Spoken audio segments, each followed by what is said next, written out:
In the series of Food for the Soul, today we are going to focus on exercising the intellect by exploring the answers of a few very important questions as well as evaluating how much we have grasped from what we have heard. This exercise will really help you generate pure thoughts and it will also improve your concentration power. So about 10 minutes you're going to listen a recording, you're going to listen attentively and then you're going to answer these questions.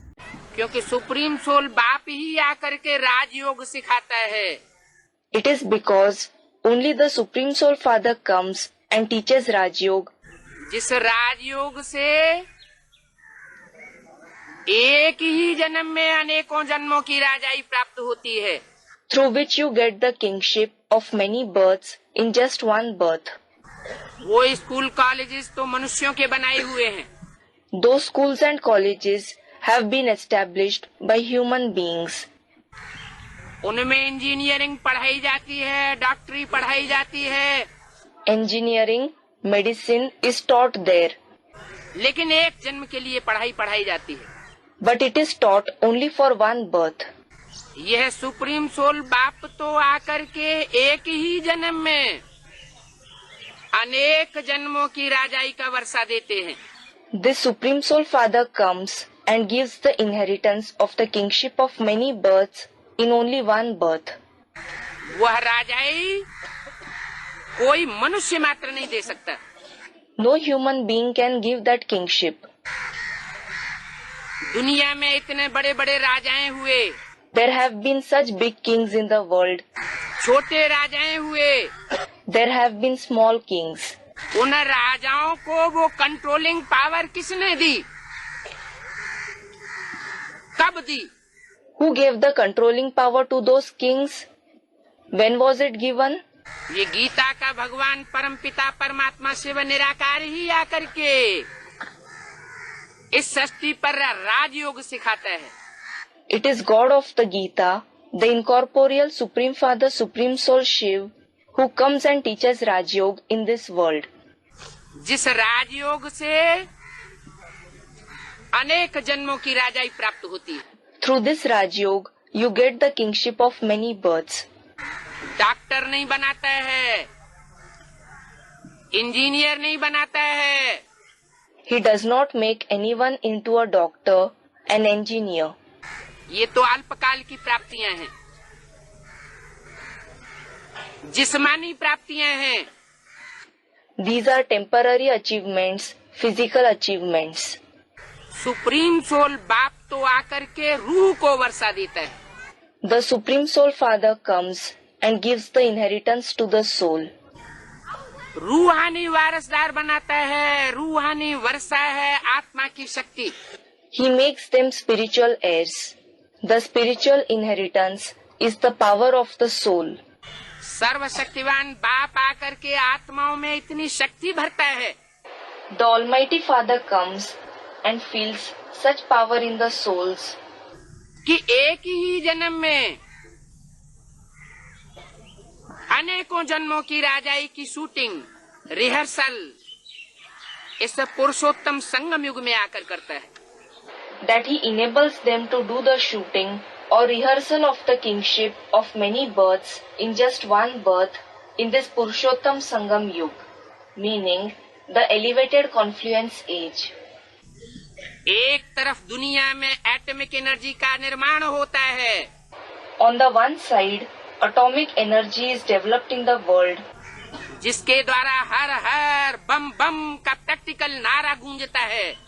through which the practical slogan of Har Har Bum Bum resounds.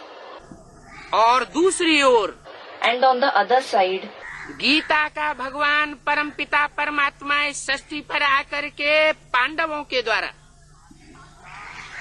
गुप्त पांडवों के द्वारा गुप्त स्थापना का कार्य चलाता है. God of the Gita, the Supreme Father, Supreme Soul, comes in this world and undertakes the task of the secret establishment through the hidden Pandavas. वो स्थापना का कार्य भी योग बल से संपन्न होता है. That task of establishment is also completed through the power of yoga. ये कोई जिस्म का योग नहीं है. This is not a physical yoga. ये रूह का योग है. It is a spiritual yoga. रूह माना आत्मा. आत्मा अर्थात मन बुद्धि की power. Ruha means the soul. The soul means the power of the mind and intellect. जिस मन बुद्धि के पावर के लिए गीता में महावाक्य है. For the power of the mind and intellect, there is a great version in the Gita कि मनुष्य जब शरीर छोड़े तो भ्रुवोर मध्ये प्राणमावेश्य सम्यक, which says that when a human being leaves his body, Bhruvor Madhye Pranamavesha Samyak. भ्रकुटी के मध्य में प्राण रूप जो आत्मा है उसका ध्यान करे. He should concentrate on the soul, who is a form of life in the Bhrikuti, meaning place between the two eyebrows. जिस भ्रकुटी के मध्य में वो ज्योति बिंदु आत्मा विराजमान है. The point of light soul is seated in the Bhrikuti. जिसकी यादगार में स्मृति का टीका लगाया जाता है. A tika of remembrance is applied as a memorial of that soul. आत्मा यहाँ पर टिकी हुई है. The soul is stable here. Indira Gandhi को गोली मारने वाले ने छाती में 27 गोलियां दाग दी. The person who fired at Indira Gandhi fired 27 bullets in her chest. और उनके जीवित रहने की संभावना बनी रही. Even then, there was the possibility of her survival. अगर वो जानता कि आत्मा मस्तक में निवास करती है, If he knew that the soul resides in the head, उत्तम अंग में निवास करती है, it resides in the Uttamang, meaning the best part of the body, उस उत्तम अंग में इस शरीर रूपी राज्य का बैठने वाला राजा भ्रकुटी के मध्य से सारे शरीर को कंट्रोल करता है. अगर वो जानता होता तो एक ही गोली में काम तमाम कर देता. If he knew that the king of this body-like kingdom resides in that Uttamang and controls the entire body from the Bhrikuti, then he would have completed his task with just one bullet. लेकिन वो नहीं जानता था. But he was not aware of this. ऐसे बहुत से हैं आतताई. There are many tormentors like this. क्योंकि आतताई वर्ग को आत्मा की नॉलेज जल्दी नहीं मिलती. The tyrants do not get the knowledge of the soul quickly. परमात्मा बाप आते हैं तो राजयोग सिखाते हैं. When the Supreme Soul Father comes, he teaches Raj Yoga. राजयोग की प्राप्ति बाहुबलियों को नहीं होती. Those who use physical power, that is Bahubali, cannot learn Raj Yoga. दुनिया का कोई भी बड़े से बड़ा बाहुबली क्यों न हुआ हो, A person may have been the biggest Bahubali of the world. History में प्रसिद्ध ही क्यों न रहा हो, He may have been famous in the history. Napoleon Bonaparte, Hitler जैसा सारे संसार में राजाई प्राप्त करने का आकांक्षी क्यों न रहा हो, He may be a person desirous of ruling the entire world, like Napoleon Bonaparte, Hitler, लेकिन सारे संसार में राजाई प्राप्त नहीं कर सकता. but he cannot rule over the entire world. ये सिर्फ राजयोग बल ही है, It is only through the power of Raj Yoga, जिस योग बल से बिना बाहुबल का प्रयोग किए वाइब्रेशन को कंट्रोल करके सारी सृष्टि के ऊपर शांति की स्थापना वो शांति देवा बाप आकर के करता है. through which the Shanti Deva, the Father, comes and establishes peace in the entire world by controlling the vibrations and without using the physical power. एक तरफ आत्माओं को राजयोगियों को वो शांति के वाइब्रेशन से ऐसे मिलते हैं. On the one side, the souls, the Rajyogis get such vibrations of peace through Rajyog कि वो अशांति की दुनिया से अपनी मन बुद्धि को परे ले जाके रख देते हैं. that they take their mind and intellect beyond the world of restlessness, शरीर छोड़ने के बाद नहीं, but not after leaving the body. शरीर में रह करके ही आत्मा इस बात का अनुभव करे कि शांति क्या चीज है. The soul should experience what peace is while living in the body itself. दुखों से मुक्त होने के बाद शांति की अनुभूति होती है. Peace is experienced after being liberated from sorrow. दुखी आत्मा अशांत होती है. A sorrowful soul is restless. तन से अशांत होती है, धन से अशांत होती है, It is restless through the body. It is restless through money. संबंधियों से अशांत होती है, समाज से अशांत होती है, शासन से अशांत होती है. It is restless through the relatives, society, administration. दुनिया के वाइब्रेशन से अशांत होती है. It is restless through the vibrations of the world. ऐसी अशांत और दुखी आत्मा को दुखों से भरी पूरी ह्यूमैनिटी को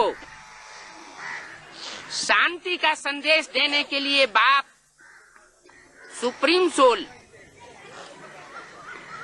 हर चौथे युग के अंत में, जिसे कल्पांत कहें, In order to give the message of peace to such restless and sorrowful souls, the humanity full of sorrow, the Father, the Supreme Soul comes at the end of every fourth age, which can be called Kalpant, meaning the end of the cycle. उसका एक नाम है कल्पांतकारी. One of his names is Kalpantakari. So we hope you enjoyed the exploration. Now you can take a few minutes of pause, think about what you have heard, and do your best to answer those questions. And listen to the answers that we are about to share with you. So the answer to the first question, what is Raj Yoga? Raj Yoga is an elevated study, or you can also consider it to be the meditation which is being currently taught by the Supreme Father, Supreme Soul, which answers the second question as well. Now the third question is, how is Raj Yoga different from physical yoga? So Raj Yoga is different because here we are focusing on the soul. It is a spiritual yoga. Ruha ka yoga. Ruha means the soul. The soul means the power of the mind and intellect. There is also a reference from the Bhagavad Gita which was mentioned in the recording Bhror Madhye. It's from chapter 8, slok 10. So in this meditation, we concentrate on the soul, which is located in the middle of the brain. But to make it easier, we focus at the center of the forehead. And in its memorial, there is a ritual of putting tika at the center of the forehead. That place is also known as Uttamang. The attainment that we receive through daily practice of Raj Yoga is greater than any other yoga. For example, Raj Yoga allows us to attain the kingship of many births in just one birth in this Purushottam Sangam Yuga, the elevated confluence age. It allows us to generate powerful vibrations of peace by taking our mind and intellect beyond the world of restlessness and sorrow being in the body while performing actions. So these were the main points, but if you have an additional point which is not mentioned here, please write it in the comment box. This exercise will really help you clear a lot of things.